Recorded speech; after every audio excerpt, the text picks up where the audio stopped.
Brought you by Meghdoot herbal. मुझे diabetes है। मेघदूत मधुशून्य ये हाई ब्लड शुगर और ब्लड प्रेशर को कंट्रोल तो करता ही है, साथ में ये मुझे काफी एनर्जेटिक रखता है। मेघदूत मधुशून्य खाओ, फिट एंड फाइन हेल्थ बना। नमस्कार, आप देख रहे हैं हरियाणा तक। हमारे साथ बीजेपी के प्रदेश मोहन बुलबुल जी हैं और जिस तरह से प्रदेश में जो बाढ़ की हालात बने हैं उनको लेकर हम उनसे चर्चा करना चाहेंगे। सर, जिस तरह से उत्तराखंड हो, हिमाचल प्रदेश हो, पंजाब में बाढ़ जैसे हालात है, काफ़ी लोग त्राही त्राही मांग हो रहे। केंद्र की सरकार की तरफ से अभी तक कोई राहत पैकेज उनको जारी नहीं किया गया।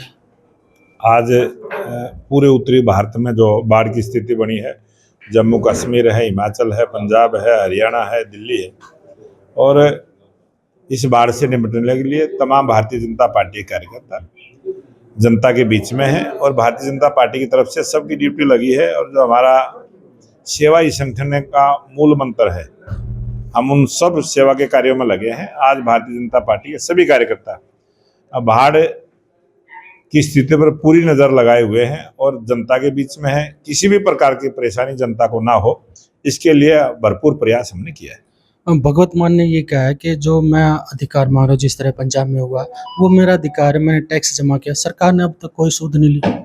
अभी पंजाब सरकार को 5 करोड़ रुपए की आर्थिक सहायता हमारे प्रदेश के मुख्यमंत्री नायब सिंह सैनी जी ने पहुँचाने का काम किया है और जम्मू कश्मीर को भी 5 करोड़ रुपए की आर्थिक सहायता पहुँचाने का काम किया है।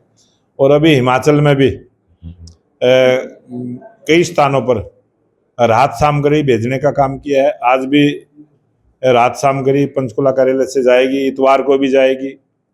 और लगातार भारतीय जनता पार्टी की जहाँ सरकारें हैं, जनता की पूरी सेवा में लगे हैं और जहाँ बाढ़ से निपटने के लिए जो आर्थिक बात जिस प्रकार से चल रही है, केंद्र की तरफ से मदद नहीं आई है।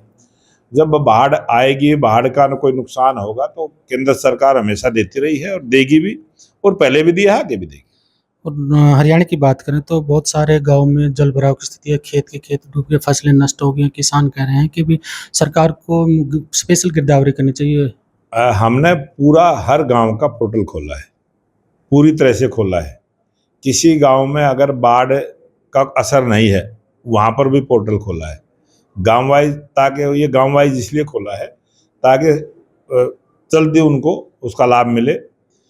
जो नदियों के किनारे गांव है, आबादी एरिया है, वहाँ नुकसान है। कोई तालाबों के नज़दीक है, जहाँ जल भराव है उसके नज़दीक कोई आबादी है, तो वहाँ नुकसान हुआ, उनका तुरंत उनको मुआवजा मिलेगा। बहुत सारी फसलें भी खराब हुई हैं, उन फसलों का भी मिलेगा। और हमारा प्रयास है कि गरीब आदमी को जल्दी और सरल तरीके से न्याय मिल जाए। वहीं जल भराव में जो है धान की फसल नहीं आती, उसमें किसान करे कि उसको भी शामिल किया। देखो, जहाँ धान में नुकसान होता है तो उसमें भी उसको मिलता है। अभी धान की फसल एक ऐसी फसल है जो थोड़ा बारिश को सहन कर लेती है, और जो फसलें हैं वो 2 दिन के जल भराव से, हमारी ज्वार है, मक्की है, बाजरा है, बहुत सारी ऐसी फसलें हैं। हमारी सब्जी की फसलें हैं, सब्जी की फसल में अगर 10 घंटे पानी रुक गया तो खराब हो जाती है।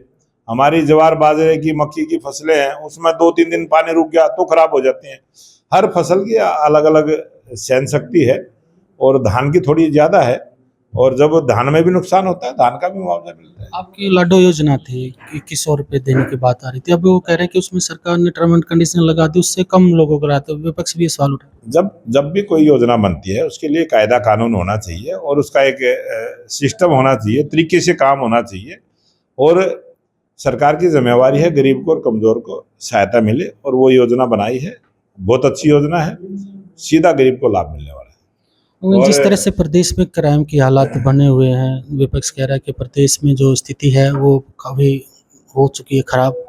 आज देश और दुनिया के लोकप्रिय प्रधानमंत्री नरेंद्र मोदी जी ने जो बात 15 अगस्त 2025 को लाल किले से कही थी, और उन्होंने कहा था सेकंड रिफॉर्म जनरेशन, जो आर्थिक दृष्टि से किस प्रकार से भारत मजबूत हो, उस बात को हमारे देश की वित्त मंत्री सीतारमण जी ने, जो 2 दिन की काउंसिल की बैठक हुई है, और उसमें 5% और 18% की जो 2 स्लैब 40% है, और 2 स्लैबों को ख़त्म किया है, 12% को और 27 को, और उसमें समावेश किया है, जिससे देश की 130 करोड़ जनता को सीधा लाभ मिलेगा।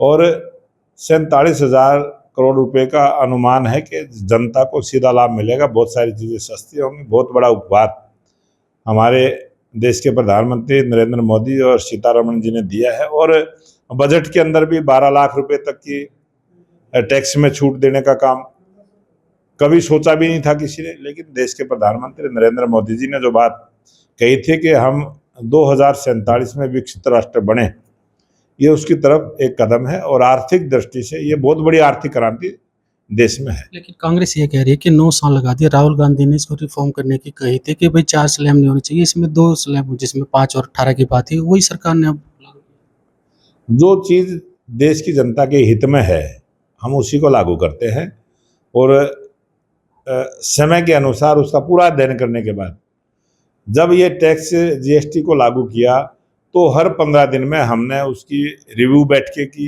उसमें सुधार किया। और पहली बार ऐसा है पूरे विश्व के अंदर जिस प्रकार से भारत में जीएसटी को लागू किया गया और जितनी ज़्यादा बैठकें की गई, जितने लोगों को उसमें शामिल किया गया, लोगों के विचार लेके उसमें संशोधन किया गया, ये बहुत बड़ा काम था जो देश और दुनिया में पहली बार भारत ने करके दिखाया। एक आखिरी सवाल, राहुल गांधी कह रहे हैं कि वोट चोरी को लेकर अब उन्होंने परमाणु बम फोड़ा था, वो हाइड्रोजन बम फोड़ने जा रहे हैं, थोड़ा इंतजार कीजिएगा। ये वो कुछ भी कह देते हैं, उनकी बात का कोई महत्व तो होता नहीं है, उनकी बात का कोई मतलब नहीं होता है। हाइड्रोजन बम और नाइट्रोजन बम और परमाणु बम, ये पता नहीं कितने प्रकार के बम उसके पास हैं और वो कहाँ हैं। लेकिन मैं तो ये कहूँगा कोई बम नहीं है उसका। तो जो हमारा दीपावली पर पटाखा होता है ना, वो फुस पटाखा जो होता है, फुस पटाखा उसकी बातें हैं सारी, उसकी जो बातों में कोई दम नहीं है। वो जो बम की बात करता है वो तो फुस पटाखे से भी नीचे वो है। हरियाणा की भी बात करें कि हरियाणा में भी वो इस तरह से जो किया था वो करने वाले। हरियाणा की जो जीत भारतीय जनता पार्टी की जीत हुई है, सबसे बड़ी बौखलाहट है।